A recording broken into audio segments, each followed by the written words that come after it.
आज Doubtnut app download करें। Doubtnut पर अपने सभी गणित, रसायन विज्ञान, भौतिक विज्ञान और जीव विज्ञान के डाउट्स का करो सफाया। बस प्रश्न की फोटो खींचो, एक ही प्रश्न को क्रॉप करो और तुरंत वीडियो सोल्यूशन पाओ। अभी डाउनलोड करें। स्टूडेंट्स, प्रश्न है कथन और कारण का। तो चलिए देख लेते हैं कथन को। इसमें दिया गया है जन्म के पश्चात oocyte का परिवर्धन परिपक्व पुट्टिका में होता है। यदि हम बात करें oocyte की तो लिख लेते हैं सबसे पहले oocyte का जो निर्माण है यह प्राथमिक oocyte के रूप में होता है स्टूडेंट्स, और यह जन्म से पहले भ्रूणीय अवस्था के अंदर ही हो जाता है।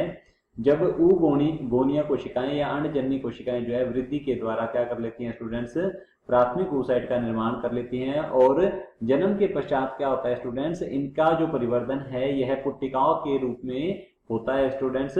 तो क्या होता है कि प्राथमिक oocyte जो है इसके चारों ओर कणिकीय कोशिकाओं का आवरण हो जाता है, जिससे कि यह प्राथमिक पुट्टक, तो लिख लेते हैं स्टूडेंट्स ये क्या होगा, यह प्राथमिक पुट्टक का रूप धारण कर लेती है। तो लिख लेते हैं प्राथमिक पुट्टक, अर्थात प्राथमिक पुट्टक जो है इसके अंदर की ओर जो कोशिका पाई जाती है यह होती है प्राथमिक oocyte, और प्राथमिक पुट्टक जो है फिर द्वितीयक पुट्टक में परिवर्तित होता है। तो लिख लेते हैं द्वितीयक पुट्टक में परिवर्तित होता है स्टूडेंट्स। यह यौनारंभ के समय शुरू होता है। प्राथमिक पुट्टक से द्वितीयक पुट्टक का निर्माण जो है यह यौनारंभ के समय होगा, और द्वितीयक से फिर तृतीयक पुट्टक का निर्माण होता है। तृतीयक पुट्टक जो है इसमें क्या होता है स्टूडेंट्स कि द्वितीयक पुट्टक से तृतीयक पुट्टक के निर्माण के समय प्राथमिक oocyte जो है इसमें प्राथमिक अर्धसूत्री विभाजन हो जाता है, और इससे द्वितीयक oocyte का निर्माण हो जाता है। तो हम यहाँ लिख लेते हैं द्वितीयक oocyte जो है यह पाई जाती है तृतीयक पुट्टक में। तृतीयक पुट्टक जो है इसे गह्वर या एंट्रम अर्थात तरल से भरी गुहा से पहचाना जा सकता है, और तृतीयक पुट्टक जो है फिर पूर्ण परिपक्व पुट्टक ग्राफीन पुट्टक में परिवर्तित हो जाता है। तो हम यहाँ लिख लेते हैं ग्राफीन पुट्टक में परिवर्तित हो जाता है, जो कि पूर्ण विकसित पुट्टक होता है स्टूडेंट्स, और इसमें क्या पाई जाती है, इसमें द्वितीयक oocyte ही होती है।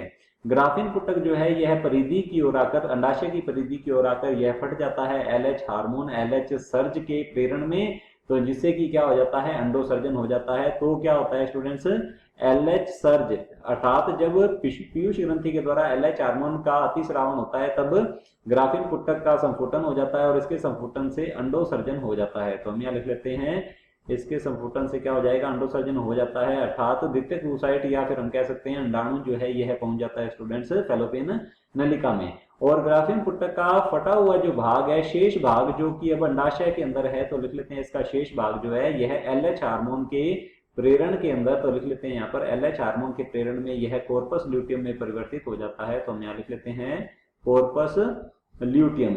अब कॉर्पस ल्यूटियम को पीत पिंड भी कहा जाता है, तो लिख लेते हैं पीत पिंड, और यह एक अस्थायी अंतःस्रावी ग्रंथि है जो कि प्रोजेस्टेरोन हार्मोन का स्रावन करती है। तो हम यहाँ लिख लेते हैं ये क्या करेगी, भारी मात्रा में प्रोजेस्टेरोन हार्मोन का स्रावन करती है, जिससे कि गर्भाशय का अंतःस्तर जो है उसमें अतिवृद्धि हो जाती है, और वह जो है अंतःस्तर जो है वहां पर कोरक पुट्टिका अंतःरोपण हो जाता है और गर्भावस्था आ जाती है। अर्थात प्रोजेस्टेरोन हार्मोन जो है गर्भाशय को गर्भावस्था के लिए, गर्भ धारण के लिए उपयुक्त बनाता है। तो देख लेते हैं कथन को। यहाँ पर दिया गया है जन्म के पश्चात oocyte का परिवर्तन परिपक्व पुट्टिका में होता है। बिल्कुल सही है स्टूडेंट्स, ये बिल्कुल सत्य है हमारा कथन। और दूसरा दिया गया कारण हमारे पास अंडोसर्ग के बाद ग्राफीन पुट्टिका कॉर्पस ल्यूटियम में रूपांतरित हो जाती है। बिल्कुल सत्य है स्टूडेंट्स। इसका जो शेष भाग होता है, फटा हुआ भाग जो होता है, ये अंडाशय में जो पाया जाता है वह LH हार्मोन के प्रेरण में क्या हो जाता है, कॉर्पस ल्यूटियम में या पिंड में परिवर्तित हो जाता है, रूपांतरित हो जाता है। तो स्टूडेंट्स हमारा ये कथन जो कारण दिया गया है ये भी बिल्कुल सत्य है, और कारण जो है कथन को अच्छे से स्पष्ट नहीं करता है, क्योंकि दोनों में अलग अलग विशेषताएं बताई गई हैं। तो ये हमारा जो कारण है कथन को स्पष्ट नहीं करता है। देख लेते हैं ऑप्शंस को। ऑप्शन ए दिया गया है यदि कथन एवं कारण दोनों सत्य हैं तथा कारण कथन का सही स्पष्टीकरण है, तो स्टूडेंट्स ये गलत हो जाएगा, क्योंकि कारण जो है कथन को स्पष्ट नहीं करता है। तो हमारा ऑप्शन ए जो है गलत है। ऑप्शन बी दिया गया है हमारे पास यदि कथन एवं कारण दोनों सत्य हैं लेकिन कारण कथन का सही स्पष्टीकरण नहीं है। बिल्कुल सही उत्तर है स्टूडेंट्स। कथन और कारण जो है दोनों ही सत्य हैं, सही है, परंतु कारण जो है कथन को अच्छे से स्पष्ट नहीं करता है। तो हमारा ऑप्शन बी जो है बिल्कुल सही उत्तर है। ऑप्शन सी दिया गया है यदि कथन सत्य है लेकिन कारण असत्य है, तो स्टूडेंट्स दोनों ही सत्य है, तो ये हमारा ऑप्शन जो है गलत होगा। ऑप्शन डी दिया गया है कथन व कारण दोनों असत्य हैं, तो स्टूडेंट्स दोनों ही सत्य हैं, जैसा कि हम देख पा रहे हैं यहाँ पर। तो ये भी हमारा ऑप्शन जो है गलत होगा। ऑप्शन बी जो है बिल्कुल सही उत्तर है। कक्षा 6 से 12वीं से लेकर नीट, IIT, JEE वो एडवांस के लेवल तक 1 करोड़ से ज्यादा छात्रों का भरोसा।